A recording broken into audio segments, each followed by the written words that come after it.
हम सब जानते हैं कि 9 मई 1540 को राजस्थान की वीर भूमि में महाराणा प्रताप का जन्म हुआ था। मात्र 27 वर्ष की उम्र में उन्होंने पहला युद्ध लड़ा था। उस समय मेवाड़ के ज्यादातर दुर्ग और किलों पर अकबर ने या तो कब्जा कर लिया था या उन्हें अत्यंत कमजोर बना दिया था। लेकिन विधर्मियों के सामने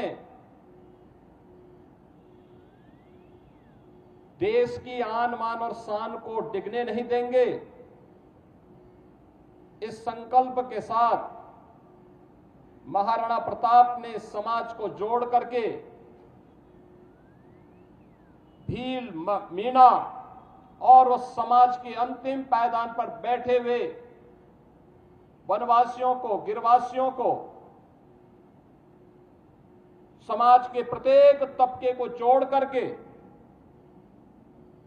उन्होंने जो लड़ाई लड़ी, हल्दी घाटी के रूप में 1576 में लड़ी गई वह ऐतिहासिक लड़ाई, और उसके उपरांत जो भी युद्ध उन्होंने उस कालखंड में लड़े थे, सब में विजय प्राप्त करते हुए अंततः अकबर को पराजित करते हुए अपने सभी दुर्ग और किलों को वापस लेकर के उन्होंने भारत के आन मान और शान की रक्षा की थी। इसके लिए उन्हें लंबे समय तक जंगलों में भी दर दर की ठोकरें खाने के लिए, घास की रोटी तक खाने के लिए मजबूर होना पड़ा था। लेकिन वह कालखंड था संगठन का। देश की सैन्य शक्ति को मजबूत बनाने का उन्होंने प्रखरता के साथ इस कार्य को किया। भामाशाह जैसे दानवीर उन्हें प्राप्त हुए। उस समय के उन्होंने भीलों को, मीनाओं को जोड़ करके सामाजिक संरचना को इतना मजबूत बनाया कि अंततः अकबर की लाखों की सेना महाराणा प्रताप की सेना के सामने नाको चने चबाने के लिए मजबूर हो गई। हिंदुआ सूर्य के रूप में महाराणा प्रताप की जय जयकार उत्तर से दक्षिण तक पूरे देश के अंदर छा गई। और आज भी जब देश संकट के दौर से गुजरता है, राष्ट्र के सामने कोई चुनौती आती है, महाराणा प्रताप का स्मरण हर भारतवासी कर उठता है। 22 अप्रैल को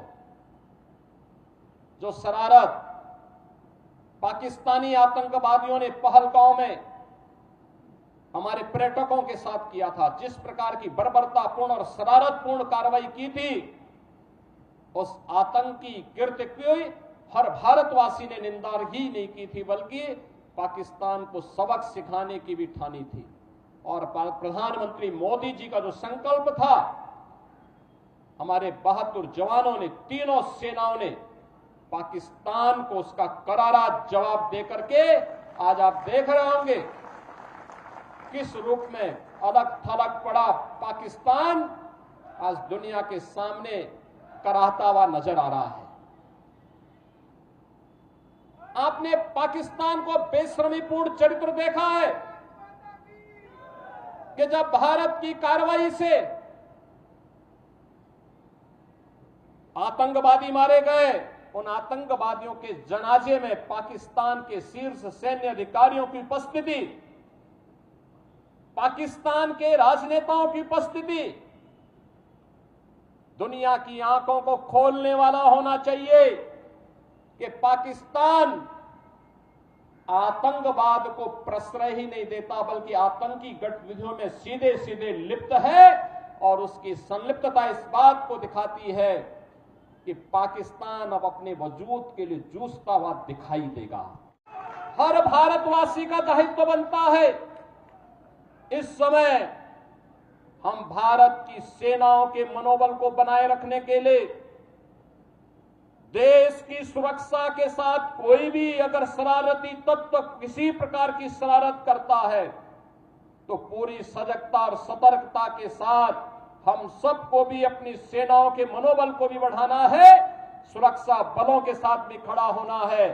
साथ साथ किसी भी उस शरारतपूर्ण कार्रवाई को जो सुरक्षा में सेंध लगाती हो उसको बेनकाब भी करना है।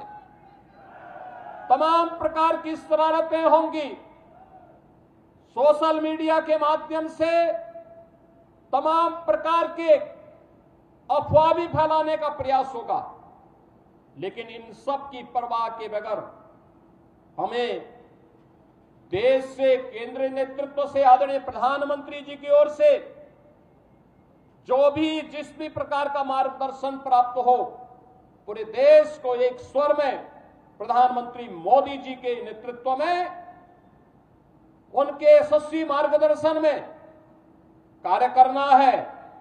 भारत हर हाल में विजयी है और विजयी रहेगा, इसमें कोई संदेह नहीं होना चाहिए।